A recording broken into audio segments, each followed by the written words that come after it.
दोस्तों, बिहार शिक्षक भर्ती की परीक्षा 24, 25, 26 अगस्त 2023 को होने जा रही है। आज 14 अगस्त 2023 है। मतलब ये मान के चलिए अभी 10 दिन बचा हुआ है। 21 अगस्त 2023 को फाइनल एडमिट कार्ड जारी किया जाएगा। इसी बीच में यहाँ पर बीपीएससी के चेयरमैन अतुल प्रसाद जी के द्वारा आज फिर से एक ट्वीट किया गया है सुबह। उसके बारे में हम बात करेंगे कि वो यहाँ पर जो परीक्षा है उसे स्थगित करने से संबंधित समय पर होगी या फिर टलेगी, इन दोनों से संबंधित किसके पक्ष में है। यहाँ पर वीडियो में लास्ट तक आप बने रहिएगा। बिहार के लिए स्पेशल नोट्स महर्षि अकेडमी एंड्रॉयड एप्लीकेशन पर अवेलेबल है, वहाँ जाकर के आप उसे प्राप्त कर सकते हैं। यहाँ पर जब हम बात करें तो होल्डिंग तैयारी ऑन टाइम देखिएगा। होल्डिंग तैयारी आप सबसे पहले यहाँ पर देखिए, आज सुबह 14 अगस्त 2023 को 9:42 पर यह ट्वीट किया गया है, ठीक है। और अगर हम बात करें, ये क्या कहते हैं कि holding TRE on time and disqualification of some candidates are two different things. ये कहते हैं कि जो टीआरई है उसको रोकना, मतलब समय पर जो टीचर रिक्रूटमेंट एग्जामिनेशन है उसको रोकना, और कुछ अभ्यर्थियों को अयोग्य ठहराना, मतलब माननीय सुप्रीम कोर्ट के फैसले की बात कर रहे हैं। दो अलग अलग बातें हैं, ये कहते हैं दोनों अलग अलग चीज़ें हैं। फिर आगे क्या कहते हैं, well the former is so far unaffected by the recent order of the honourable Supreme Court, the same can not be said for the latter. ये मतलब ऐसा घुमा करके इन्होंने ट्वीट किया है, इंग्लिश इतनी खतरनाक वाली लिख दी है, ऐसे में समझ से जो परे हो, है ना।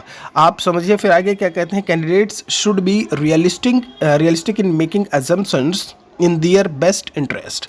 अब इसका क्या मतलब हुआ यहाँ से, while the former is so far unaffected by the recent order of the honourable Supreme Court, मतलब ये कहते हैं कि जो अभी तक का आदेश रहा है, हालिया आदेश, मतलब अभी का जो आदेश रहा है वो अगर मैं बात करूँ, पूर्व में जो भी माननीय सुप्रीम कोर्ट के हालिया आदेश हैं वो अब तक अप्रभावित हैं, मतलब वो लागू ही नहीं हुए हैं, अफेक्ट नहीं कर रहे हैं, अनअफेक्टेड हैं।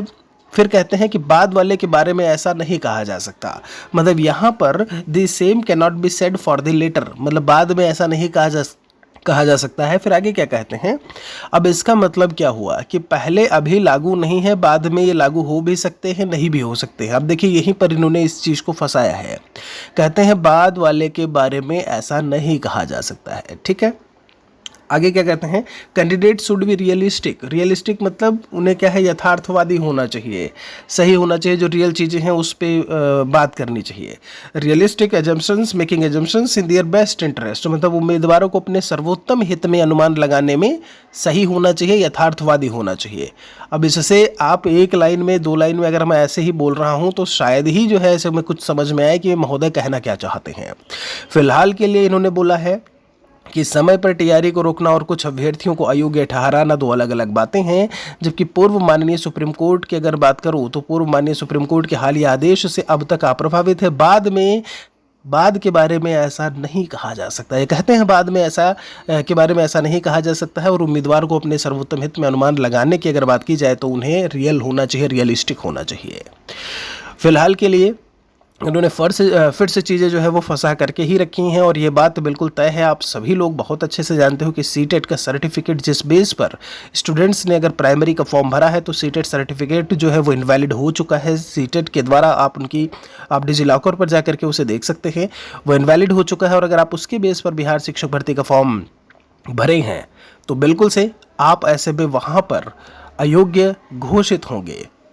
बाकी जो डीएलएड बीटीसी के अभ्यर्थी हैं या जिन्होंने बिहार टेट के बेस पर फॉर्म भरा है वो अपनी तैयारी जारी रखें। कोई और सवाल है तो कमेंट सेक्शन में लिखिएगा। शुक्रिया आप सभी का।